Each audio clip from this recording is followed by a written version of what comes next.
سلام دوستانم، شما خوب هستید؟ چند وقت می شود که پخش مستقیم نبرآمدیم، با شما صحبت نکردیم. عین حال در چه حال و در کجا تماشا دارید ما را؟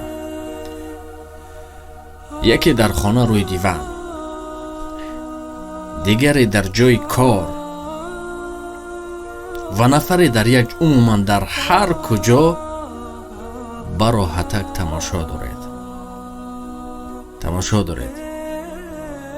امروز برنامه کردیم، اما برنامه نوبتی پس از 2 روز است، 1 هفته هست. آیا شما کفالت داده می توانید که این برنامه را تماشا میکنید؟ او ناگهانی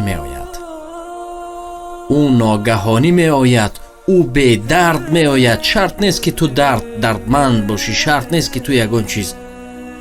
چقدر در زندگی دیدیم که آدم های صحت را همین در روی دیوان تلویزیون تماشا کرده ایستادند. یکی که دیدیم که جان دادن، خواب بودن، با هوس ها چی وعده ها دادن، خواب کردن، اما سحر چشم باز نکردن. اکثر مردم در آن بود که بگاه سر میکنن. این هفته سفر دارم، سفرم تموم شود، کار دارم، کارم تموم شود، در جای کار میکنم، ناگهان می آید، دری همه را میکوبد. امروز متاسفانه بیشتری ما به کیف داده شدیم. که کیف چند معنا دارد، من ساده کرده فهمیدم. ما برای خودمون کفالت دادیم، ما برای خودمون گارانتی دادیم، اما نه. زمستان است، همه مردم دو و تازی کار، همه مردم دو و تازی آرد. اکثر مردم رو وهم زیر کرده است که ویروس می آید. این ویروس، این وبا می آید. یکی علماهای دین گفتند که مردم از پروردگار نمی ترسد، اما از یک ویروس می ترسد. دیگری گفت که مردم از ویروس نمی ترسد، از بیماری، اما از گرسنگی می ترسد. نگاه کنید، ویروس خود مخلوق خداست، یک مخلوق خداست. هر نمود بیماری ها همچون وبای عصر می گفتن، هر عصر، هر زمان یک بیماری نو اختراع می شد، می برآمد. هر سال بودیم، هر عصر بود. اما پروردگار انجینیر ما هست. ما فراموش کردیم که پروردگار گفت که یگان برگ به رازگی به اجازت پروردگار نمی افتد. یک برگ که می داند امتحان است یا چیزی دیگر. هر دشواری امتحان است مردم، هر دشواری امتحان است. استاد یک قصه جالب را هم نقل کرد.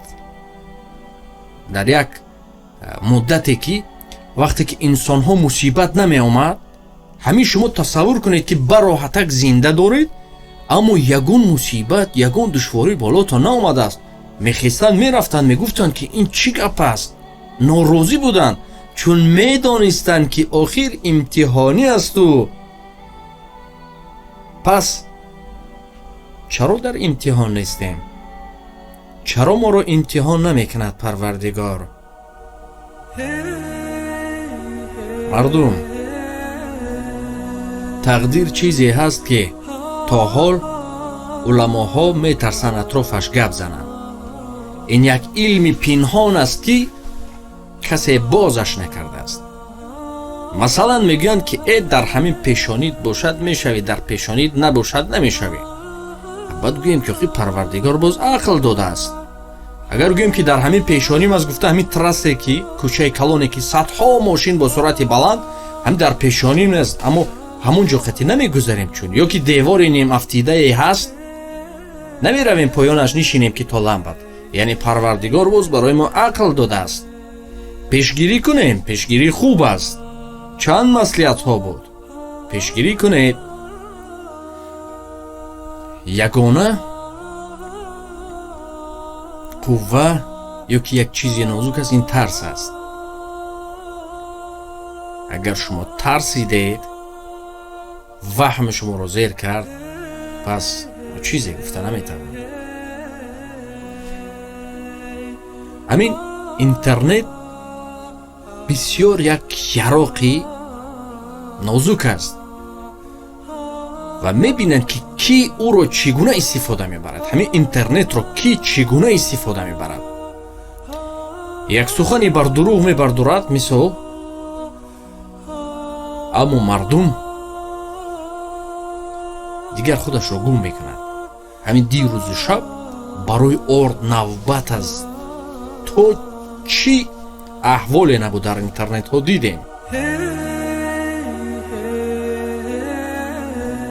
همین وهمه به نهایت ترس انسان را نابود می سازد. یک قصه دراز بود از ابو علی ابن سینا، اما میبینم که وقت به نهایت کم است. نقل میکردن در بابتی که در یک سخن، در یک وهم انسان ها جان میدادند. یعنی انسان سالم بیمار میشد. قصه از ابو علی ابن سینا است. یعنی بیماری هست که تا 3 متر به انسان میچسبد. بگه پیشگیری برای ما مهم است. پیشگیری مهم است. نسل را حفظ کردن، ملت را حفظ کردن همش پیشگیری است. علم ما با اون درجه های نیست که چیزی رو فهمونیم، یا که با اون درجه های نیست که بعضا تماشابینی که میبیند شاید سخنهای ما خنده آور هم باشد در نظر، اما هر پهلوها و نازکی های خود رو دارد. فقط صبر که کردیم معین خواهد شد. هیچ وقت سر و سیمبر مهم همین وهمه مردم رو وای کرد. همین وهمه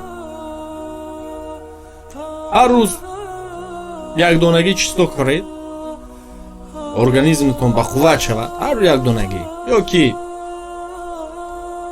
10 دانه میگوین، یک بسیار فراموش کردم 10 دانه میگوین، یعنی که روغن است. روغن هر روز نیم قاشق یگان چیتانه میشود. اینترنت همه نمایش ها اطراف همین وبا بود، اطراف همین ویروس بود.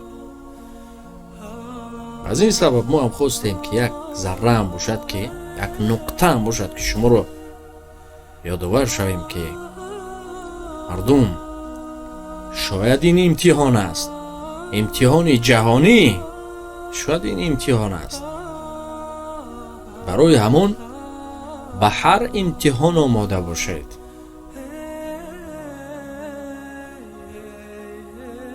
و یک جایه دعا میکنیم تا که این بیماری دوایش را پیدا کنن و این بیماری نه تنها تاجیکستان را در نظر داریم و همه کشورها، چون میگفت که یا رب همه سلامت باشند، شاید درونی او ما هم باشیم. خود را احتیاط کنید. خدا حافظ.